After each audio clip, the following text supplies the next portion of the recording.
Thank you very much. It's good to be here. Appreciate the invitation. I appreciate all of you because you are the first rank in this country. I covered the fall of the Berlin Wall. I covered the Hutu-Tutsi massacres in Africa. I covered the fall of Ceausescu, the end of the Soviet Union. And I can tell you in every country there's a small group of people who start doing things first, and I count you among those in this country. And also John Judge and COPA playing a tremendously important role in all of this. I'm going to try to do this. I did a similar, if anybody heard me at another place across town, I apologize. I have to do this in half the time here, so I'm going to try to do it. I'm going to first waste a little bit of time, not waste it, but just take a second to acknowledge a lady here sitting in the front row by the name of Frances Sissy Farenthold. If you don't know who she is, she's a pioneer of Texas and national politics, a great campaigner for human rights. Sissy was the only woman in the state, Texas State House of Representatives when she was in there in 1968. She also was the third woman in American history to have her name placed in nomination for the Vice Presidency of the United States. This is Sissy Farenthold right here. Please stand up, Sissy, so they can see you.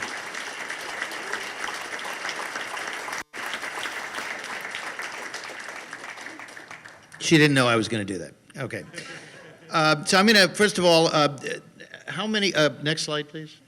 Okay, how many of you know this book? Just so I can get an idea. Okay, a lot of you. Okay, the reason I ask is, I'm sorry, many people ask me for copies of the book. It's not here. I asked a bookseller, he said there was insufficient demand for it. So misinformation starts at home. Okay. How many of you, this is a question, how many of you think it matters whether a future president of the United States knew about and possibly participated in some way with the overthrow and murder of another president? How many don't think that matters? I thought I saw one hand go up. Okay. For some reason, people researching the assassination have largely failed to focus on this, and to my mind, it is this failure that prevents the overall mystery from being solved. Because if you've got a man who became president and his son became president and a third son may yet become president, and you're not interested in how that all happened and why he can't remember where he was on November 22, you are missing something in the big picture. I would argue that there is no more important aspect to solving the Kennedy assassination than the matter of George H.W. Bush and his activities and whereabouts in 11/22, because unlike the other debate, which is all very important, it is very, very important over ballistics, forensics, or the identity of one gunman or another, or who was where at what time, or over which branch of the establishment may have taken the lead in planning the coup. Here we have hard and fast evidence of the establishment actually being involved, not just in the cover-up, but in the murder and coup itself. I believe I demonstrate that effectively in my book, Family of Secrets. I have since then, to the satisfaction of some and perhaps not others, become a little bolder in my assertions about what I think was going on as I've attained additional clarity. I try in my work to be very, very careful and not go one step beyond where I feel I can go. I now feel I can go a little bit further. I also want to say that the establishment, including some journalists associated with JFK research, have gone from initially denying that Bush was even in the CIA before he became director in late 1975 and served a single year, to admitting, well, okay, maybe he did have a long and secret career as a CIA operative, but so what? And then they've even admitted in some cases, yeah, maybe he obscured the fact that he was in Dallas, but so what? Just a coincidence. And even, okay, maybe it is troubling, but I still think he doesn't have anything to do with any of these events. Yet the evidence is nothing short of overwhelming. So let's go through a few particulars. First of all, you know, he claimed he couldn't remember where he was on November 22, 1963. And he wasn't expecting the question. It was from a foreign television crew, and they were just asking him this very softball question about his recollections of history as an important man, and he just kind of froze. And so I'm not going to focus on the fact that he said he couldn't remember. I'm just going to focus on where was he, which I think is really the question. Okay, next slide, please. Okay, next slide. Okay, this is him calling the FBI on November 22, and he says, I'm George H.W. Bush. Here's my home address. I'm in the oil business, full of Zapata, offshore. He fully identifies himself, and then he says, I hear the president has been shot. Actually, the president had already died by then. And he said, I'd like to give some information about a man who I believe has been threatening to harm the president. So here he is doing his patriotic duty, rather unusually. I don't think most people called and said they might have a suspect. But this is the same guy who also claimed he couldn't remember where he was that day. So Exhibit A there. Okay. He was connected to a, next slide, please. Okay, this is Brown Brothers Harriman. This is the family banking institution, still very important today, perhaps the most influential private investment banking firm in the United States. Prescott Bush is at one of those desks in the back. His partners were the Harriman brothers, scions of an extremely powerful and important dynasty in railroads and banking and all kinds of other things. They were connected with them. The Bush family, including Prescott, George H.W., et cetera, were in a singularly unique position which tied them at the center of a spider web to virtually every element and aspect of the story. They were almost directly connected to and personally knew all the people you're interested in, and I mean all of them. They knew all of them. They knew the Joint Chiefs of Staff. They knew the CIA people. They knew the right wing. They knew the Republican establishment. They knew the bankers. They knew the oil people. They knew the Cuban exiles, as we will see. They knew everybody, everybody. Next slide, please. That's Prescott. Next. Business partner, Averell Harriman. By the way, they always had one person when it was a Republican and one in when it was a Democrat. They would just alternate, but they were still doing business together. Next slide, please. That's Skull and Bones. A lot of people like to make fun of that. The members take it very seriously, only 14 of them a year. Prescott Bush, his son George H.W., his son George W. members, Averell and Roland Harriman members, Henry Luce, the head of Time Life, which locked up the Zapruder film, member of Skull and Bones. You can use your imagination on the kinds of oaths and so forth that they share, including John Kerry, 2004 presidential election, John Kerry and George W. Bush, both nominees and both members of Skull and Bones. John Kerry recently said he doesn't believe Oswald acted alone. He thinks he was working for the Cubans. Okay. All right, very helpful. Okay, next slide, please. Okay, we were told that George, by the way, I have no concept of time at all, so if I'm going late or you're bored or something, just flag me and I will, okay. All right, Bush family, and my mother says I talk too fast, so slow me down if I need to slow down. Bush family, they like to tell the story that George H.W. came out on his own and made it the hard way in the hard scrabble fields of West Texas. But in fact, here's the family corporate plane dropping him off. 3 generations there.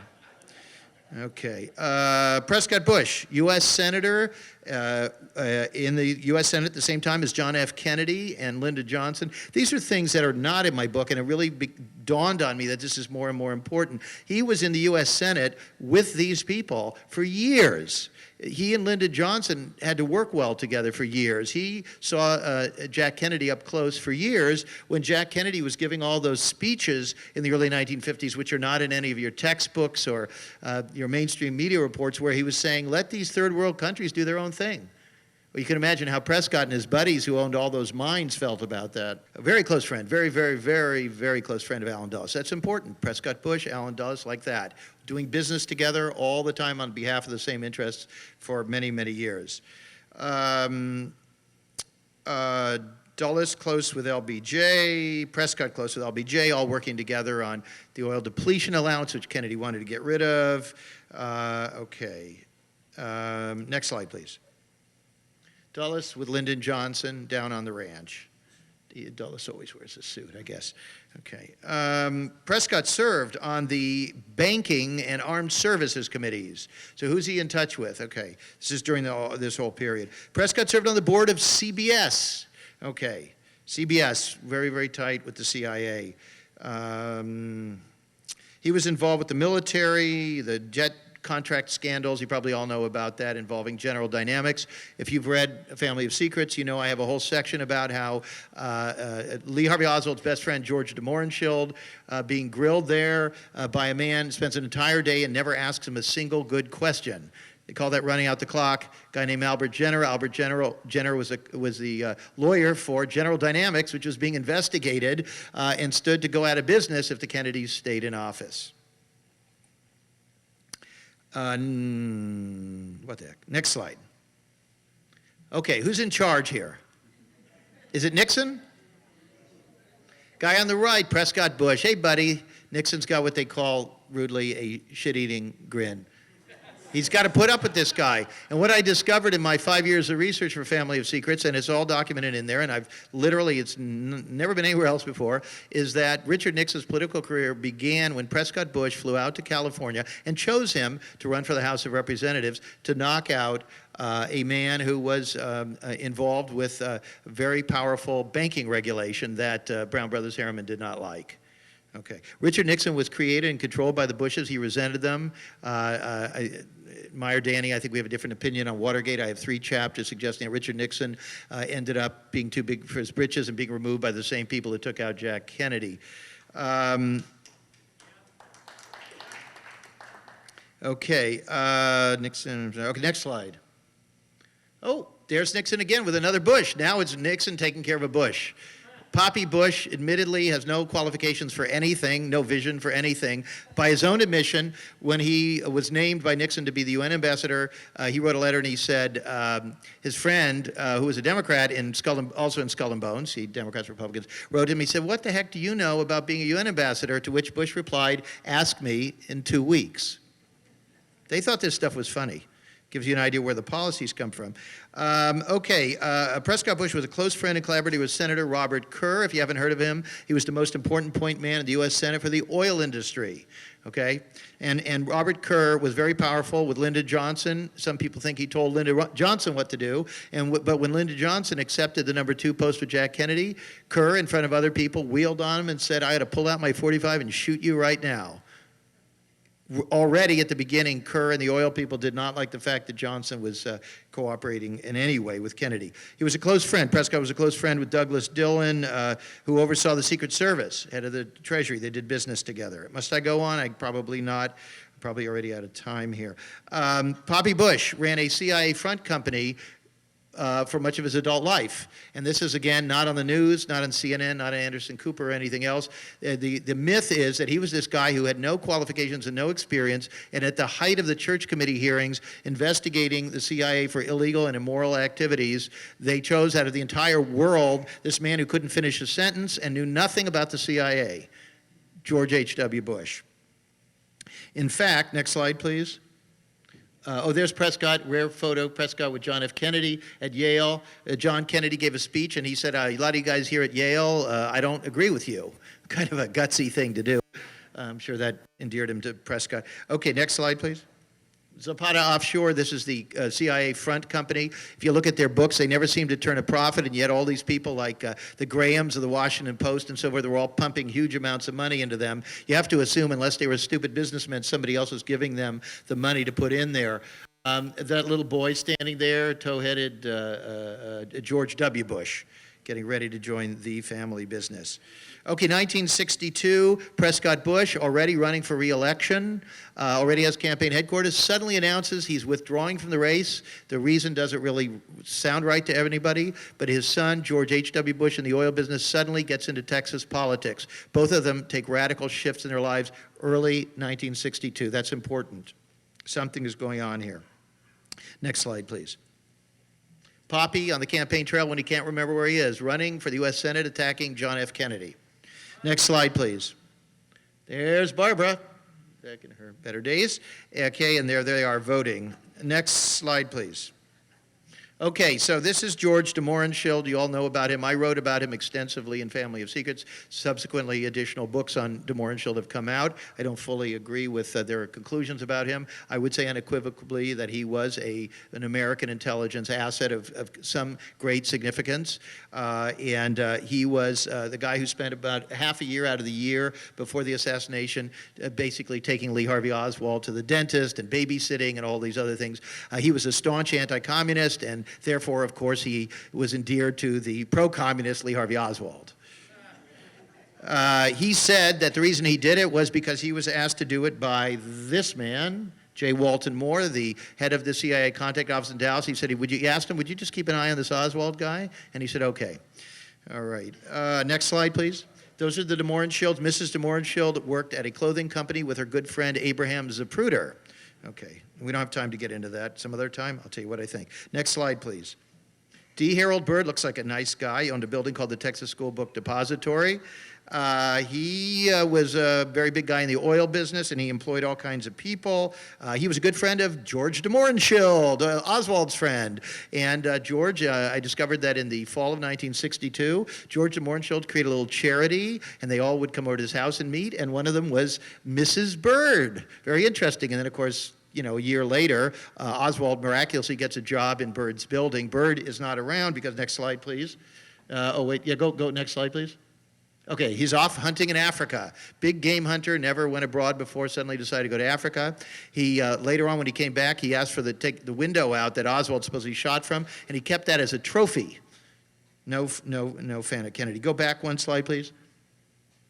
Okay, there we are. This is something called the Louisiana Civil Air Patrol. That was a paramilitary group started by the Rockefellers and the local chapter, D. Harold Bird. And here we see a couple of guys on the left. His name is David Ferry with the circle around him, a character in the Kennedy assassination, a CIA operative. And on the right is Lee Harvey Oswald. Okay. Okay, so Bird runs this outfit. Bird owns the building. Okay, I don't do any more with that. Next slide, please. Jack Creighton. Texas, you all pronounce things differently here. It's pronounced Creighton, I was told, just like it's Murchison, not Murchison. Okay. He was the head of a military intelligence unit in Dallas. He's a very important figure in this whole assassination thing. He and George Bush were basically like running mates. They both were in the oil business, and they were both recruited by the same man to run for U.S. Senate and governor together. And they both were the nominees, and they both knew each other well, and I find him being invited to the George Bush White House. He was the head of 3 minutes. Oh, God, okay. I only have 3 hours left to go here. He was the head of this military intelligence unit. He had an underground communications bunker below Fair Park here in Dallas. He was sharing office space there with the Dallas Police Department. About half of the Dallas Police Department were also members of his military intelligence unit. This has not been widely reported, but all these people knew each other. Okay. Next slide, please. I'm really just going to give up because it's hopeless. Okay, next slide. Next slide. Pepsi, Donald Kendall got Nixon to come there. Donald Kendall had 8,000 strangers in Dallas that day, no security at all. There's a bus with an ad for the bottlers convention going right by Kennedy's car. They could have shot him out of the window. They also called up military vehicles to supposedly transport orphans to the state fair. Yeah, right. Okay, next slide. All right, now I'll get to what I really was going to talk about. There's no way to do this. Okay, this is called the Parrott Memo. This is, this is the Parrott Memo. That's Bush calling in his tip about this guy who might have wanted to shoot Kennedy. I found out that actually he knew Parrott very, very well because Parrott worked for him, and Bush's assistant was at Parrott's house, consorted doing business with him at the time, and then gave him an alibi. So there was a fake call to establish that Bush was a place called Tyler, Texas, an hour after the shooting. Ergo, he couldn't have been in Dallas at the time. Next slide, please. Never mind him. Okay, next slide, please. Never mind her. That's a phony letter. She said that's a dumb secret. Next one. Okay, this is J. Edgar Hoover. The day after the assassination, he says, we did a briefing for Mr. George Bush of the CIA about the Cuban exiles. I don't have time to explain it. What I have figured out since the book came out, he says the State Department asked me to do this. I actually found, next slide, please. This is in a book, how J. Edgar Hoover, when he wanted to do illegal domestic things, the way he would do it is he would say, the State Department asked me to do it. So the State Department has nothing to do with that now. Okay, next slide, please. Okay, here's George Bush speaking in Dallas on the night of November 21. And where do you suppose he stayed? Did he go back to Houston that night? I don't think so. I think he stayed in Sheridan. That's where the Secret Service was headquartered. Okay, next slide, please. Okay, all these guys are connected. Boom, boom, boom, boom, boom. Okay, that's it. Thank you.